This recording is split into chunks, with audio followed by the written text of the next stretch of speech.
Hey everyone, Kurt Lingohr here, Non-Exec Director with the new name Amara Minerals, ASX code AM3, formerly known as Eildon Gold. We've changed our name. We're here on site. Today is Wednesday the 17th of June. So we're going to talk a little bit about the drilling campaign. We've just finished here at Lauriston and Luke will walk us through what's coming up with Apollo. So, g'day Luke. Go Kurt, how are you going? Oh well, good. Thank you for all the hard work that's gone into this drilling campaign. My pleasure. So as we look around, it's looking a little bit wet and muddy. What's going on here? Yeah, so right now we're standing at the drill site of holes 6 and 7. These are sort of the southern end of the Trojan area that we Trojan, that we recently announced the results of. And as you can see, yeah, we've taken care of the rehab. The rig's been demobilised and is now going to Apollo. Yeah, I was just going to say, where's the rig? I can't see anything. As you can sort of see, it's starting to get pretty wet and slippery out here in the bush.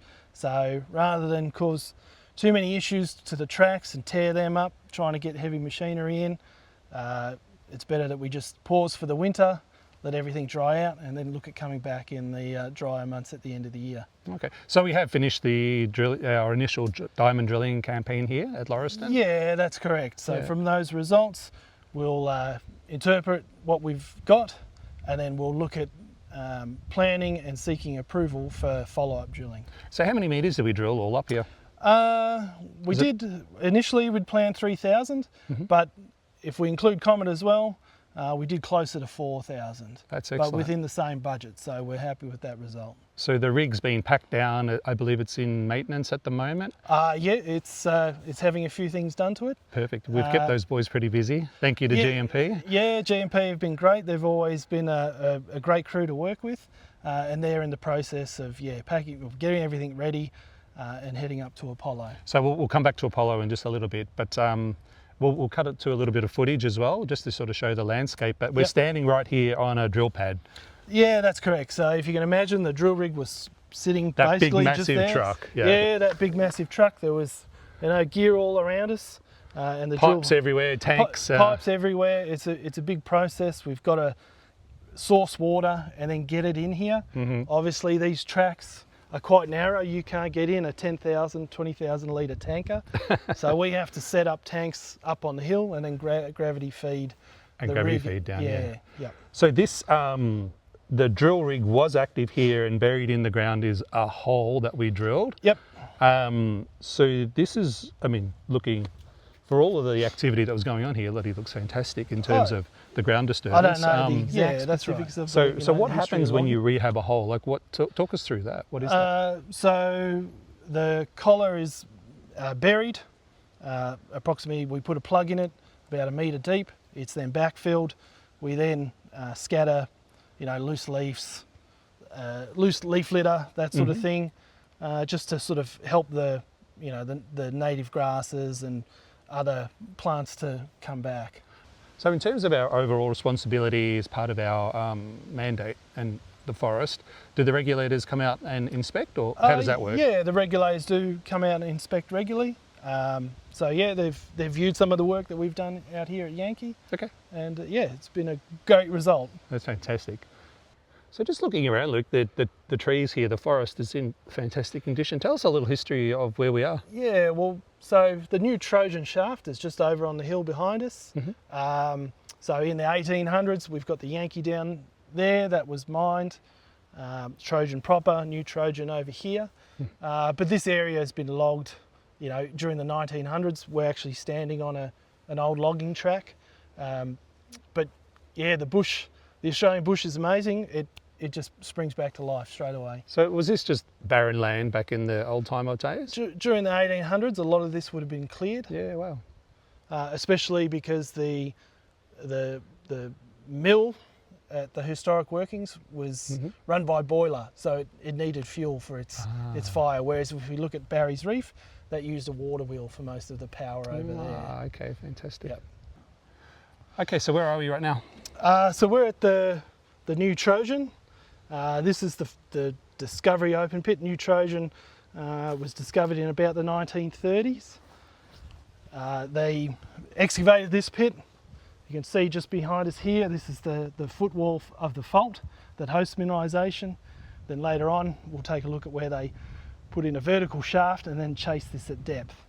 And where we are now is up the hill from where we were drilling. So our drilling was coming underneath all this. And this all gets chased back to the creek?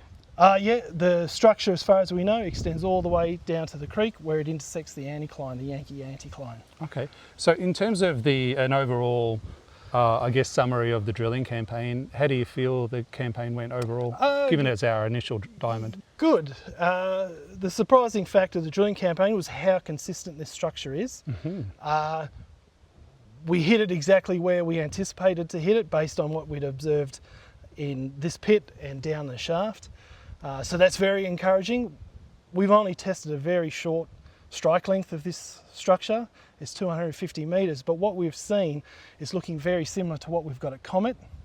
The surface geochem that we've done over the top of this, we know it extends, the surface geochem extends all the way to the Countess, which is a couple k's to the north of us.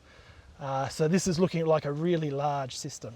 Well, I was going to actually double click on that one for a minute because you know, I read a lot of ASX announcements myself, and it's just hard to conceptualise just how big some of these systems are. I mean, we're in the middle of nowhere. We're only an hour and a half out of Melbourne, but it's literally a massive, massive system. It is. We know, and the good thing is that we know there's repetitions of very similar structures. If we look at places like Fosterville or Ballarat even, they're large structures that are stacked at depth. This is just the first one. We know that if this wasn't all eroded, we'd probably have more that continue up from the Barry's Reef area above us. Tell us a little bit about Barry's Reef. Barry's Reef is the main area that mining occurred, and Blackwood mining occurred in this area back in the 1800s. The main producer was the Sultan mine, which produced about 70,000 ounces. But there's a lot of smaller workings in the general area, including Yankee and Trojan. I guess one of the things that surprised me as a director was just how strong the antimony system is unfolding here. Yeah, that's right. Initially it was just a gold target. We had observed antimony, especially at Comet, but now that we've moved to the new Trojan area, we're starting to see a lot more antimony come into the system. We haven't jagged the big one yet, but with the results that we've got so far, we're vectoring into where those high-grade pods might be within the mineralised structure. The high-grade pods, I like that. Yep. Now, in terms of the drilling results, we're waiting on 4 more holes, I believe? We've got 2 more holes coming for Yankee, which are our northernmost holes, the Yankee Trojan area. And then we've got an additional 2 that we drilled late in May for Comet. For Comet, yeah. And we are getting some results re-assayed using the photon technique? Yeah, photon assay is just it's a different method. Normally we use, or our standard method is to use fire assay. Photon assay just provides us a check on those fire assay results. So the photon assaying techniques are really starting to emerge as a popular tool in the exploration. Yeah. Would that be a fair assessment? Yeah, photon assay, it comes with a lot of advantages. You don't need to do as much prep work. The sample throughput can be quite high, but obviously the technology is not available at all labs.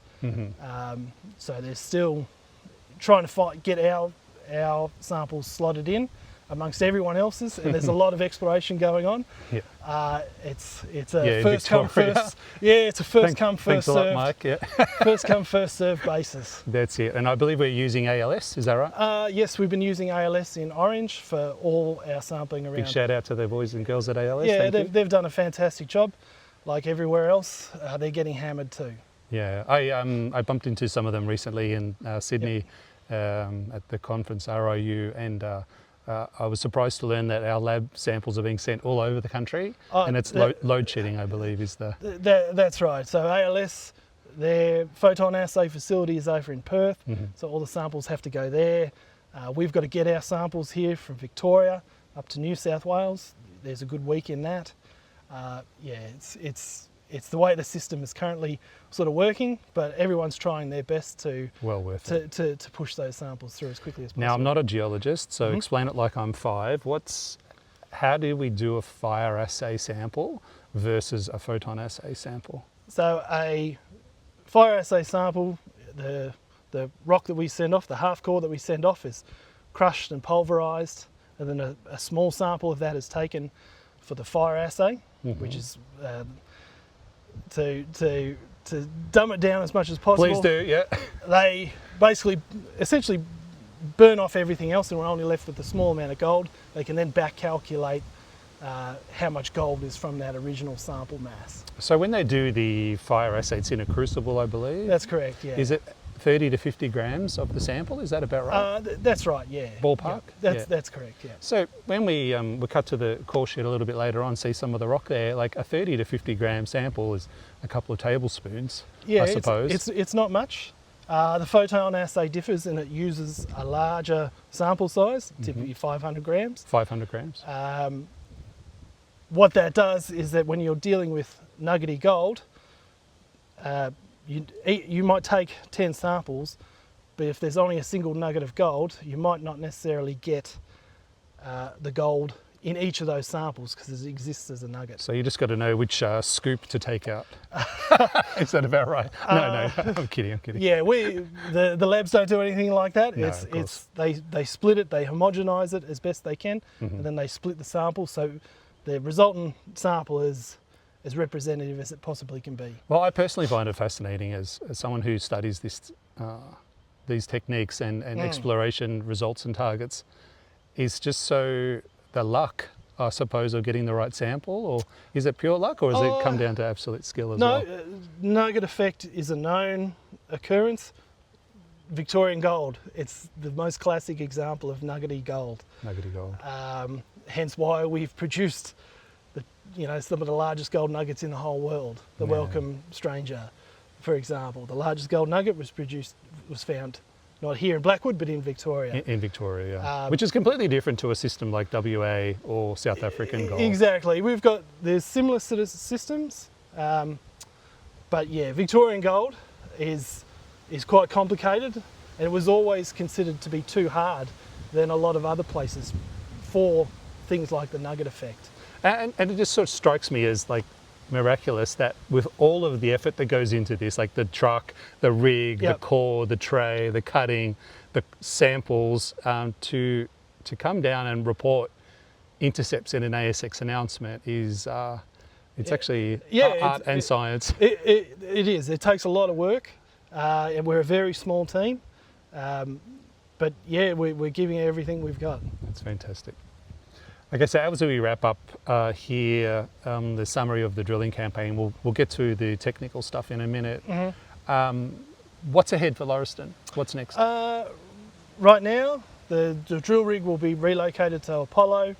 We'll keep drilling there over the winter period, and then we'll look to bring the drill rig back October, November, once the rainy season sort of passes us by. So whilst we're drilling out at Apollo, what happens then from a workflow perspective in terms of the next drilling campaign here at Lauriston? So once we have to determine, obviously we're working in a fairly pristine environment, we've got to determine the best locations that we can achieve our ongoing targets from. That takes time. We've then got to submit that to the regulator. They have to approve our work program. And again, that's how long's a piece of string. That sometimes doesn't happen as fast as we'd like, but with the work that we've got already in the pipeline, October, November is a good target for us to be up and running back at Lauriston again. So to recap, we ingest all the results from this campaign, feed that back into the geological model and the thesis. Yep. Target identification for the next round of drilling. Correct. Perhaps even land access agreements for other targets if they're deemed worthy. Just on that, our tenement holding is not just isn't limited to the immediate Blackwood area. We cover quite a large area outside Blackwood.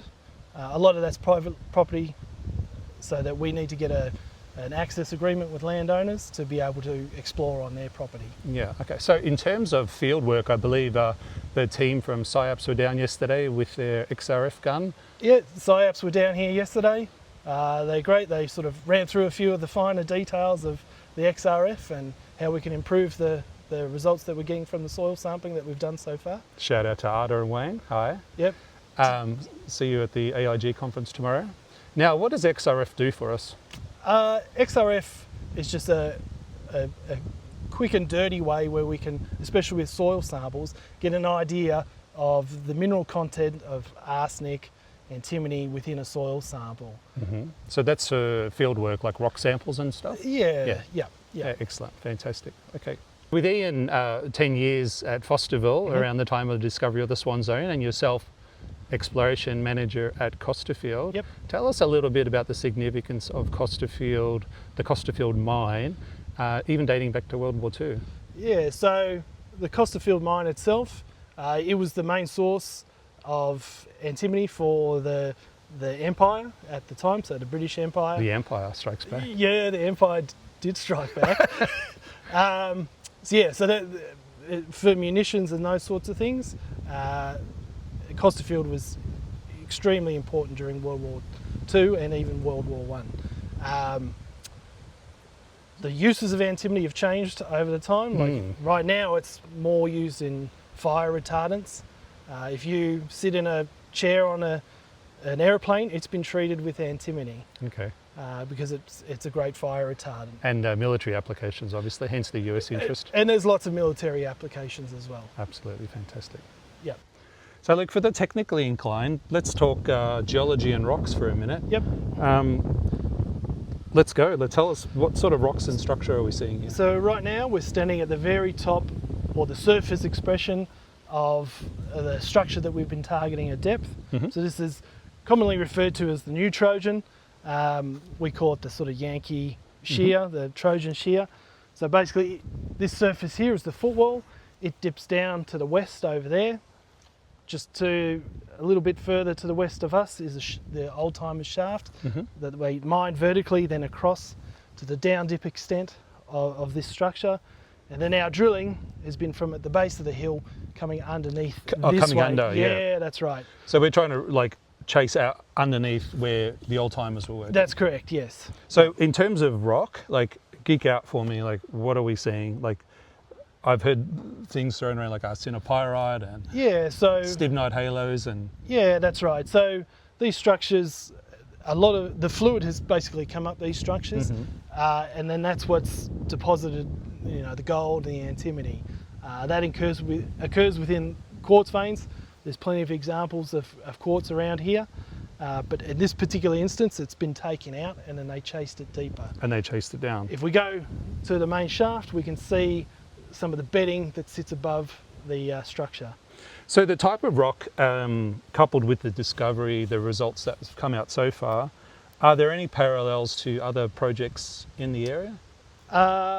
Yeah, so it's a very common occurrence. What we know about Barry's Reef, Blackwood area, all the mines along there were on the same west dipping shear structures.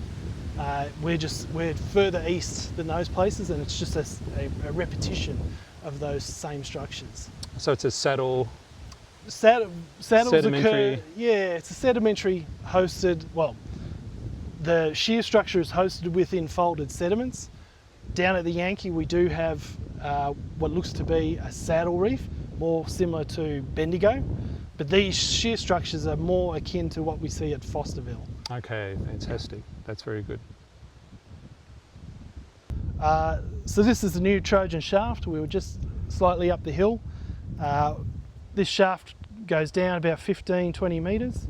The structure that we're targeting dips to the west, but as we can see on this north wall of the shaft, the bedding dips east.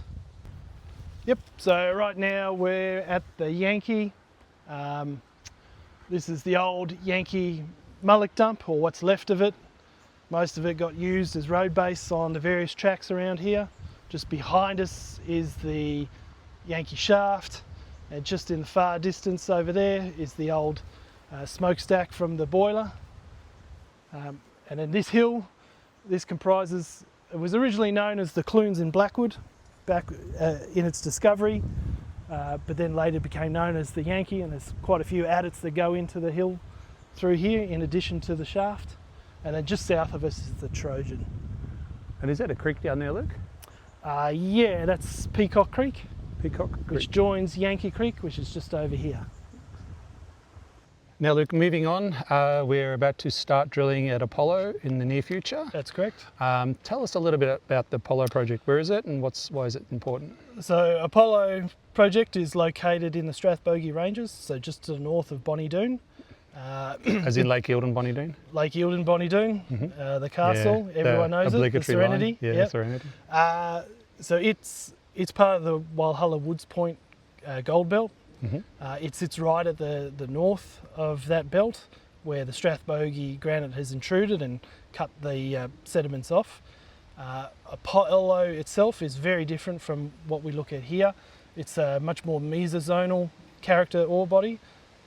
Mesozonal? Mesozonal, it just means that it's been in place deeper than, say, epizonal, which is what we're looking for here. Okay. If you remember back to our other discussions about epizonal, yep. Yeah. So Apollo is a different sort of system. It's still hosted within a fault, within a structure, but it's more vertical and it runs north-south. And I think it was formerly called Golden Mountain. Yeah, it's been known by a few different names. The historic pit there was originally called Meade's Pit. Meade's Pit. It then became known as Golden Mountain because that's the name of the closest peak. So one of the geological features of Apollo, if I understand correctly, is this granite contact. What does that mean? What's a granite contact? Yeah, so the granite contact is an intrusion.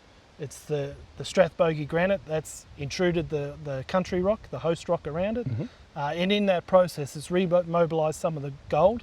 So at Apollo, we have a high-grade core, which sits just off the granite contact, but also a lower-grade, higher tonnage halo that's been sort of smeared along the granite contact. And there was historical mining there at Apollo? Yeah, so it was mined in the 1800s, off and on. The historical pit is called Meade's. Meade's. And that was accessed by two adits underneath the pits. I think we went up there last year, June, about a year ago actually, and I do remember there's quite a big drive right through the side of the hill. Yeah, there is. There's been a lot of interest in Golden Mountain over the years. There has been quite a lot of drilling that's occurred in the upper levels, so those sort of around the two adits, but it hasn't been until sort of the last couple of years, and our plans moving forward to start really targeting Apollo at depth. So what is the plan for Apollo over the next few months? We've got a few more infill drill holes just to confirm the intercepts from the vendor.